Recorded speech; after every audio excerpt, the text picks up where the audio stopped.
universe. Welcome back to I-10 Hip Hop Review, the hottest hip hop show on the border, and tonight we'll be breaking down music's biggest night.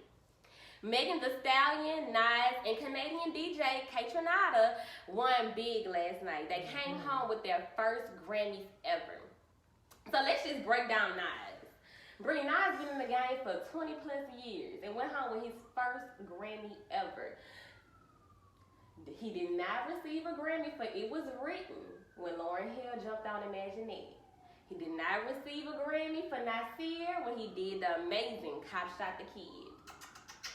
He did not receive a Grammy for his debut album at all. Whew, and that's the one, not the two. But he told us how he got his grind in 27 Summers, right? Okay. I just feel like I can't believe that it's taking this long. Of course, the Grammys get things wrong all the time, and this is obviously something that is so past due.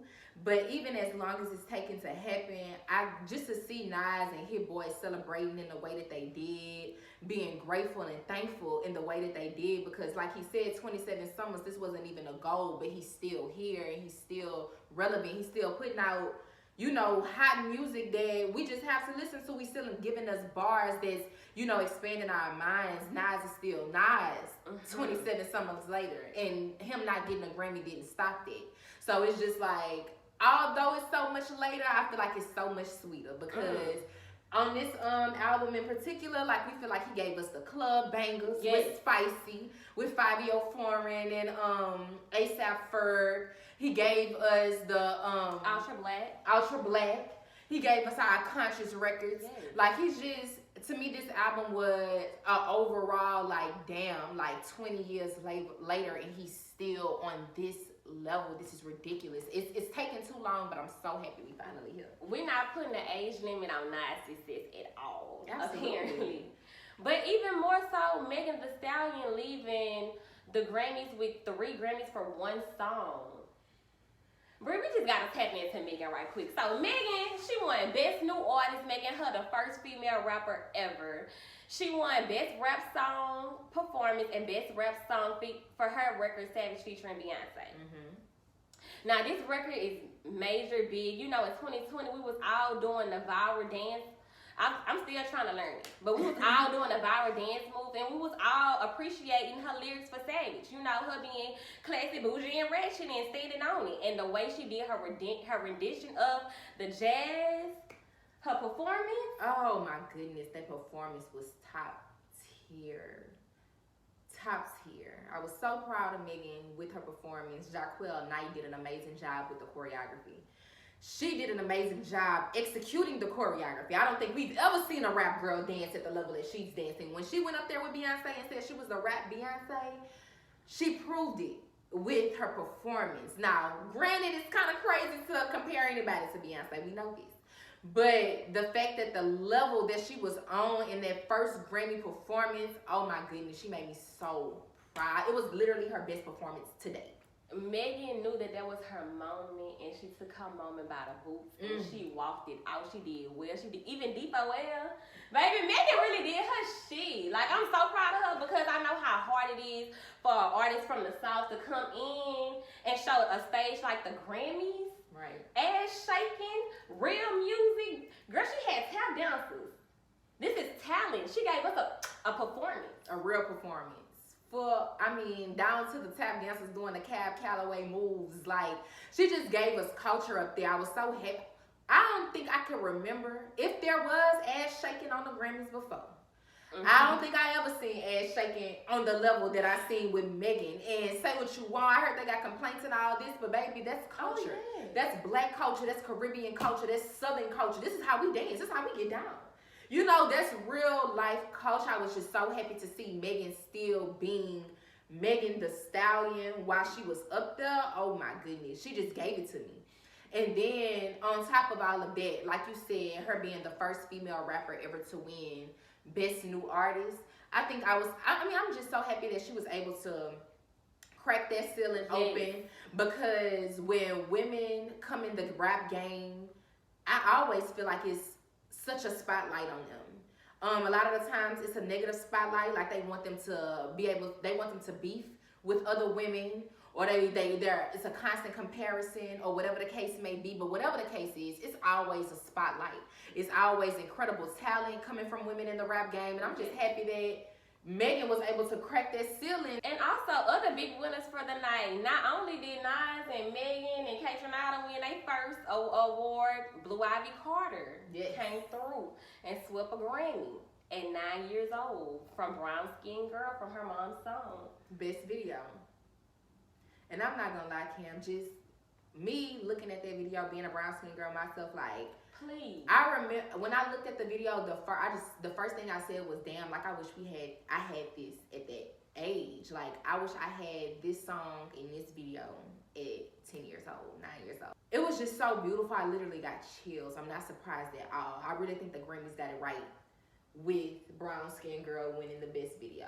Right. Truly. And the messaging in itself, you know what? Beyonce has always uplifted the black community. She has always uplifted women, and especially black women. So whenever she had her daughter of her own, it was beautiful to see Blue Ivy in that light. It looked like she got a great head start because at 9 years old, Beyonce had just lost Star Search, that old show, like the first American Idol. Yeah. Her and the Destiny's Child of the time. They were under another name, but they had just lost Star Search for the first time. So to say that Blue Ivy is winning a Grammy at 9 years old, that's full circle, baby. I don't know what she gonna be doing at 15, 16 when Beyonce hopped off the porch. I just don't know. Congratulations, Blue Ivy, and on to the Carters, the ones that made her, because they absolutely made history Grammy night. Beyonce made history being the most awarded vocalist, male or female, ever at the Grammys. With 28 Grammys, she won 4 at the Grammy Awards in 2021 with her songs Black Parade, of course, with Savage Remix as well. And as we just watched Beyonce's career blossom, I feel like us for sure, just us being mid-20s, watching Beyonce from us being children to now, and Beyonce literally been in this game for 20 years. To see her career blossom and be the most awarded woman or man ever, being a black woman from Houston, Texas, from the South. It's beautiful. You could do it too. It's exceptional. Not only did Beyonce win 28 Grammys last night, to me, Beyonce has stepped into a new era. And that's not to say that Beyonce, would never win another Grammy ever. We know she will win more. Even beyond that, I just want to congratulate her on that and just for opening the door for other women, because I know for a fact Beyonce she wasn't the first black woman to hold a mic to her mouth and sing. She was just the first woman to open that door for us. Just to be able to see her step into a new era with a woman from Houston, Texas, like Megan Thee Stallion, that came from where she came from. She's not necessarily doing what she's doing. Beyonce is a singer, Megan is a rapper, but for her to embrace her wholeheartedly, not just embrace her, love her on the internet, she hopped on a song, she hopped on a record. And that's how you really pay it forward. Like you do that by collaborating creatively. And then to know, like, back then, I remember us talking about how Megan wasn't getting paid for the record because all of the proceeds was going to COVID-19 victims in Houston. It's so beautiful because think about how something that started out of literally charity, the goodness of their hearts, something that started out of making people happy during these stressful times, something to bring resources to the South during these stressful times, have come back around and made history for these women 2 times over. Beyonce has been rapping and singing her entire career. So for her to get an award like that with Megan, Brianna, it made sense to me. Because Beyonce can sing. We all know this, but Beyonce was the first artist to come out rap singing. And that alone should be awarded. Like, what's some examples that you feel like she was rap singing? I know Carmen, the movie with Mekhi Phifer. The biggest record that you would know that she rap song on was Soldier. Facts. Women in the South, all we wanted was a soldier. That was our song. Check Up On It was nothing but a rap song. When Beyonce first came out, she remixed 50 Cent's biggest hit in the club. We played it on our radio stations in Louisiana like it was nothing. Absolutely. And I mean, we've seen Beyonce get snubbed at the Grammys many times. Yes. I mean, we've seen where Billie Eilish at the 2021 Grammys, where she won Song of the Year or Best Song or something like that, and she was just like, I don't deserve this. I'm giving this to Megan this year. Very similar to what we seen Adele win Best Album when Beyonce had Lemonade out, and she felt like, I don't deserve this. I'm giving this to Beyonce this year. That's just how we have experienced the Grammys for the past 10 years. Very on and off. Very passing up Kendrick Lamar for Best New Artist for Malcolm Moore. We was over it. I seen that while watching the Grammys in this in the 2021 show that they have a new president, or maybe an interim president. Yeah, interim president. His name is Harvey Mason Jr. Now, Harvey Mason Jr., he is not new to the music industry at all. He is a movie and record producer. He produced for Michael Jackson, wrote for Aretha Franklin, Chris Brown, and the list can go on. Just to let y'all know, he is in his right position. This is the guy. He had a little segment in the Grammy show where it definitely caught my attention to see a black man saying, look, we changing some things around here. I see that. We seen y'all complaints. We seen everything, and we not going to make everybody happy. But it's my job to make this a diverse team, to make it a team that cares about the music, the team that's listening to the music. And he just caught my attention. We did some research on him, and we see that he's just gotten into this position this year. Yeah. After a previous president of the Recording Academy. Just a lot of them. They've been going through interim presidents for the last 3 years. It's just been issues, mess, drama, girl, drama. That's it. And it's just like, obviously, the black community, the hip hop community, we weren't pleased. I can speak for the other genres or other communities, but I'm sure like if they were missing the mark in our community, they had to be missing the mark in other communities as well. And when we say missing the mark, it can be something like age, because that do play a factor. Absolutely. What I realized, they had a lot of older people that was telling the generations that their music was not pleasing. We don't have the same ear, baby. You 20 years ago? You a baby boomer. I'm a millennial. Right. We got different experiences. We like Beyonce. We like Megan. We like Kendrick Lamar. We like Drake. If you're not awarding these people, we are through with you, okay? And these are facts. These are facts. All we want now from this black man is our proper respect in the hip-hop and R&B categories. Because when you look at the Billboard, if you look at the numbers don't lie.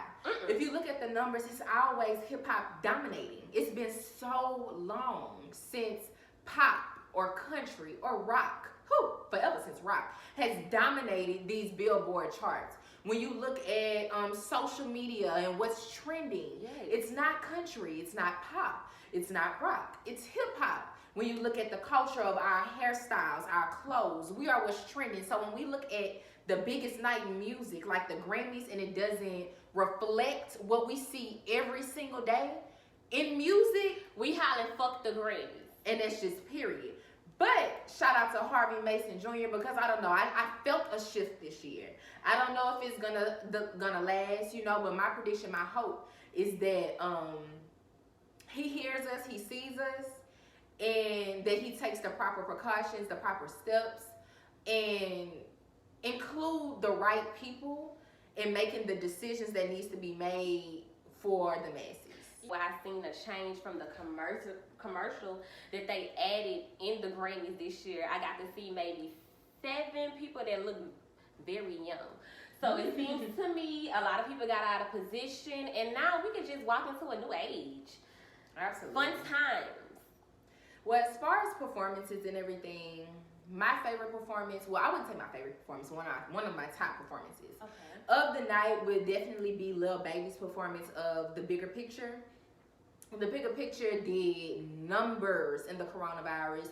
It was a song that Lil Baby released shortly after the deaths of George Floyd and Breonna Taylor. I want to say George Floyd. It was prior to Breonna Taylor, if I'm not mistaken. Correct. And it did numbers. You know, he touched on how he was feeling, and it definitely was a song that I feel like catapulted his career to that next level than where he was prior to that song, for sure.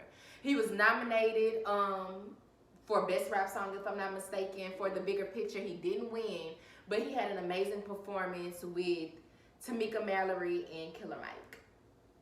So I definitely wanted to go like touch into, because it went viral when Tamir Rice was a young boy that was killed by a white Cleveland police officer in 2014. He was shot down, murdered for no reason, unarmed.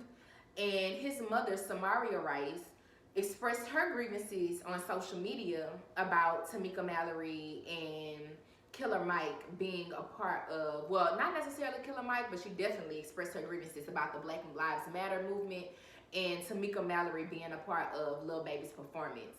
She just kind of felt as if they were clout chasers and that they were worried more so about how it looked on the Grammys or the Grammys rather than the deaths of these children that's actually happening and the families that are actually suffering every day. So I just wanted to ask you how you felt about our leaders, our freedom fighters, joining performances, music videos, reality TV shows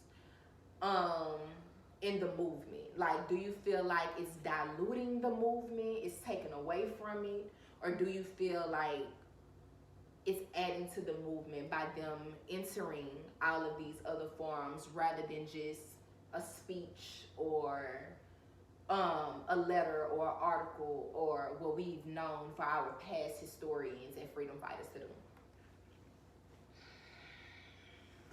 I know when I seen Tamika Mallory and Killer Mike on Lil Baby performance, I got hyped. I got hyped because someone who don't live in those cities that had most of that social injustice going on, I only knew Tamika Mallory from her until Freedom for fighting. And in our generation, I feel like sometimes we have to get off of the internet, and sometimes our streets not working. Sometimes we have to go on a bigger stage to get the message out there. Because, say for instance, you know, I know Tamika Mallory. I know for a fact my grandmother may not. And for me to explain who Tamika Mallory was and what she did and how she fights for the cause. And another thing about Black Lives Matter, Tamika Mallory has her own thing with my son O'Neal. It's called Until Freedom. Now, a lot of Black Lives Matter stuff, they do have a lot of mess with that, but I don't really want to say that that was wrong for them to do, because I was empowered being at home through the COVID. Right. I feel like the messaging was perfect. Get on the biggest stage in the world and you tell them about Black people. In the community, we need to stop pointing the finger at our leaders that's trying to get the message out there. Mm-hmm. I didn't see anything that was wrong with it. This did not happen in the past. I have not seen, you know, other leaders join musical acts, you know, to get their messaging out. But I do believe that it did not hurt the cause and it wasn't disrespectful to any child. You're right. I was hyped too. Whenever I seen Tamika get on the stage, Killer Mike as well, I was lit. I was hyped. I'm like, oh my God, Lil Baby pulled out the stops. He got everything he need. Even a part of the performance that I failed to mention that is absolutely important is at the beginning of the performance, you might have seen a police officer gun down a man, and that was a reenactment of the killing of Rayshard Brooks. That's important. Even beyond that, being more so focusing on the leaders and how they choose to fight. Mm-hmm. I can only imagine going through that, building my own relationship with the freedom fighters, the people that's speaking for us, and then kind of seeing a man get killed by the police on the Grammys. I don't know how I would feel about that, because I personally haven't experienced my loved one dying at that rate, me having a relationship with Black Lives Matter or Until Freedom or whoever, and then them going on stage and performing it. I would say honestly, it's just so shaky. It's so weird because I haven't experienced it, but I do feel for Tamir Rice. I do feel for the mother of Tamir Rice, who probably relives those moments in her head every day just to turn on the Grammys and see it again. Whether it was her son's murder being reenacted or not, it was turning on the Grammys seeing a police officer kill a black boy again. And we've seen that for real, in real life, in real time, on CNN, on Instagram, so many times. Mm-hmm. I don't think we need it no more. You know, I feel like that shit is gonna have a long lasting effect on us that we not even really sure of yet. It's gonna have a long lasting effect on the kids that they're not even sure of yet, of seeing police murder us all the time. I know she had some other grievances, like feeling like they wasn't funding, Black Lives Matter wasn't funding things appropriately, or they wasn't funding the families of the victims appropriately, but they were making money off of their deaths. I don't know the ins and outs of that, but I will say, like, I feel for Tamir Rice in the instance of how she felt watching the Grammys, and every mom that has lost a child to a police. I can only imagine how y'all felt watching that shit on the Grammys too. But I would be lying if I didn't say Tamika Mallory and Killer Mike didn't make me feel hype or make me feel a way or didn't pull something out of me, made me feel like had my fist in the air, literally, while they were doing their speeches on the Grammys. But I know that my experience and other people's experiences are different. Yeah. So whereas it gave me strength, I know it probably broke some people down. Mm-hmm. And that's just the truth. And I know whenever you are a leader, you know, sometimes you're not gonna get the best backlash. And I feel like at that moment, Tamir Rice's mom just wasn't doing well at that moment. Mm-hmm. Because I feel like that performance in itself entirely, now y'all know who Tamika Mallory is outside of what she had done for Breonna Taylor. Mm-hmm. And to see a black woman on a main stage like that, and we all wanted somebody to look up to as far as this activism stuff since the Black Panthers. Yeah. It was beautiful to see Tamika Mallory up there. It's the state of emergency. It's been a hell of a year. Hell for over 400 years. My people, it's time we stand. It's time we demand the freedom that this land promises. President Biden, we demand justice, equity, policy, and everything else that freedom encompasses. And to accomplish this, we don't need allies. We need accomplices. It's bigger than black and white. This is not a trend. This is our fight until freedom. Until freedom. A lot of people may have felt like Lil Baby did that so he can win the Grammy. He don't know if he gonna win the Grammy before getting on that stage or not. That's what he chose to do for the song. The bigger picture is bigger than black and white, and I think that he finished it up well from what he stated in his GQ article about him not standing firmly behind making political music. Even though he wasn't trying to step into it then, I'm very glad that he didn't shy away from it completely to the point of not doing the performances and not doing, you know, like just constantly being on a I'm not that, I'm not a role model type of vibe. Like, I'm so glad he backtracked, but then he came in and realized heavy is the head that with a crown, baby. If you gonna come out there and you gonna say these things, you're gonna make these statements, you gotta stand 10 toes across the board. You can't backtrack. You can't look to your left and your right when things get hectic, when you feel like it's somebody smarter in the room than you. You have to be able to stand 10 toes on what you know and what you feel like is right. And in that performance, it seemed like he understood that the message was way important and way bigger than who he was. It's bigger than Baby. Bigger picture. The bigger picture. But on to some Grammy Misses. Who did you want to see leave home with a Grammy? Or who did you want to see get nominated? Grammy Misses, I would definitely say y'all missed all my R&B girls. Like, I cannot believe y'all didn't have a Ari, Summer, Tiana Taylor, Snow Allegra. Y'all really missed all of the R&B girls as if they just not here, and they not just here, they making noise. Nah, I'm gonna be waiting on y'all next year Grammys for Jasmine Sullivan and all of that. Since we have our new interim president and all of that, yes, I'm gonna be waiting on y'all next year. I'm gonna be looking at y'all with a fine tooth comb for our women in R&B because y'all definitely forgot about all of them and they got us through the corona. You hear me? They got us through. Tiana. Now they did give Janae Aiko her flowers, although I don't think she won with 8 nominations. I don't think she won.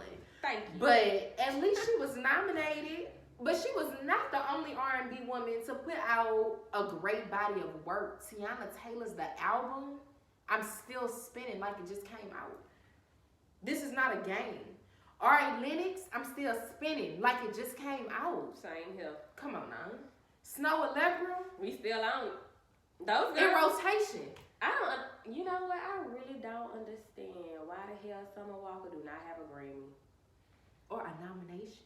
Yes. Nominated. And even more so, NBA YoungBoy. So what are they gonna do with the streaming? That's what I want to know. How they're gonna add the streaming and all this because NBA YoungBoy deserves a Grammy. He is the only artist that has been ruling YouTube, a musical site, for how long? Years.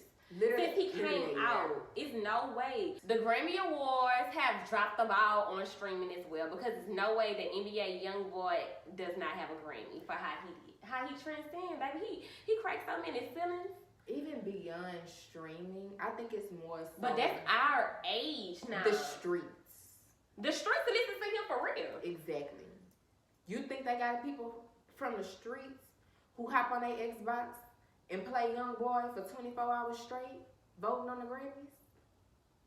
You think they got people? No, but they got people that's in the Grammys that be on YouTube and they know that NBA YoungBoy is the #1 artist on YouTube. But are they listening to him? Obviously, They may not. They may be saying that he's the #1 artist, but what we could see even with Roddy Richh, Lil Baby, is that numbers don't matter with the Grammys. I could pretty much bet money that the people that they have nominating and voting at the Recording Academy does not listen to Young Boy. I could pretty much put And it's sad because he has 3 #1 albums. yeah. So they're not doing their job. And the king of YouTube. The real king of YouTube. When you look at a platform like YouTube, Somewhere where we got Justin Bieber from, August Alsina, and all these other artists. Come on now. YouTube is a platform that if you don't have a social media network to your name, We got Chloe and Halle from there. you're gonna have your YouTube. Yes. And you mean to tell me he's been #1 millions of views on YouTube for months? Yeah, no. And without a Grammy. So that's the one who I feel like the Grammys definitely missed. NBA YoungBoy by far. We can't put all of our faith in the Grammys. But who I'm not finna play with is the BET Awards, because y'all wrong for not ever nominate NBA YoungBoy too. Because I just found out this year in 2020, Keisha Cole let us know that she has never won a BET Award. Oh, they wrong. Let me let you know how Oh, crazy girl, this that's is. crazy. Keisha Cole's Love. I watched 106 in Park the day Keisha Cole's Love had to be retired off of the countdown because they would not let it go. I remember waiting on Keisha Cole the way it is show every week to hit BET, where her family's, all her secrets was exploited, baby. Every problem they had was on blast for us all to witness. But Keisha Cole music in itself spoke for itself. I watched Keisha kill BET Award performance after BET Award performance. And y'all had the audacity not to give Keisha Cole a BET Award. We can't just be on the Grammys. We got to hold our people accountable. We definitely have to hold because people really be feeling like, y'all, if you don't like a person or whatever the case, because to me that was personal. Somebody at BET, somebody knew her, that didn't too much care for her, that felt like that they could take that away from her. From Keisha Cole, who gave y'all little notoriety for reality shows.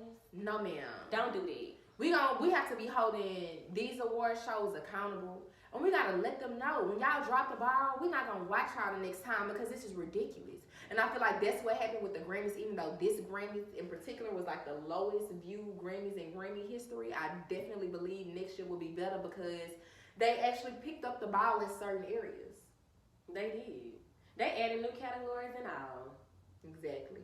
And I mean, besides the Republicans losing their minds. Oh, girl, I'm so sick of them. Oh, Candace Owens and her clan. Y'all need to be mad at them Capitol Riders. Them terrorists that came up there and spit and kicked and kidnapped all them people up there in Washington, D.C. Be mad at them because they made y'all look horrible. Oh. Y'all look like clowns. Y'all look like people with them bull horns like the man had. Y'all look horrible. Update on it. They said they looking for 100 more y'all. So I can't wait till they find y'all. I can't wait till they lock y'all down. I can't wait till they show y'all. I cannot wait till they show the whole world all y'all in one. Y'all have bigger fish to fry than Cardi and Megan's WAP performance. Know that. That's out of your league. This is hip hop. This is real music, real things going on, okay? Exactly.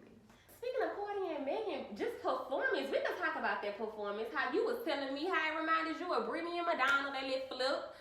Cardi's outfit, Megan's look, period. The whole bedding. Let's talk about the sets, the stiletto heel. Ooh. Let's talk about how Cardi and her team did not drop the ball on that performance. Or Megan. In no way. From hair to makeup to wardrobe to choreography. Now I will say, my one thing about Cardi and Megan's performance. What would you say? Was Cardi's audio. Was Cardi lip syncing? I don't know if she was lip syncing or her mic was down, whatever, or she was singing, rapping over the music, whatever the case was, the audio took away from Cardi's energy. Cardi's voice is a big read. Like, Cardi's voice gives us the energy. So when I couldn't hear her voice, it blew me in a way. Now, I understand she was doing a lot of choreography. Mm-hmm. Bankhead had a flipping, turning, twisting, and swirling. But Cardi's not a dancer. She's a rapper. I want to hear her rap. But I was elated to see Megan walk out with that mic. Yeah, but Cardi could dance too. Now, one thing about Cardi, I know she might not consider herself as the dancing type, but I'm considering her as a good performer. As far as she can do a 1-2, she can catch on to the beat, and she can give us a performance, a high-level performance. Not nothing kiddish. She gave it to us. She ate, she left no crumbs. And she got the Republicans, man, so that's always good. Yeah. Cheers. I'm about to forget about y'all. Also, BG, the Republicans should have lost their mind from the baby performance. We had them white women back there as judges, bopping and weaving like that. It was so funny to me. You gave it to me. It was very entertaining. You look good. You brought Anthony Hamilton up there. Baby, I cannot believe you had them people behind you doing this shit. Baby, you was every bit of North Carolina on that Grammy stage. The baby left his heart on that stage, girl. Oh, girl, the baby left his heart. The baby left his heart and soul on that stage. I know he did. Baby was back there being the the choir director. Baby let Anthony Hamilton know, and baby brought out Roddy Richh too. I didn't know why Anthony was there first. But I accepted Anthony. I accepted everything that came with your performance, the baby. I wanted everything to be like that. The Michael Jackson gloves, the judges in the bag, Anthony just being right there. I needed all that. Baby gave me all type of feeling. Baby, you was Boosie mixed with Diddy, mixed with Baby, mixed with Kurt. Mixed with Ty Tribbett. Oh, yeah. No, like, baby was really Ty Tribbett, Boosie, and Diddy up there. And I just want y'all to acknowledge that and love on it, accept it, and cherish that. You might never see it again.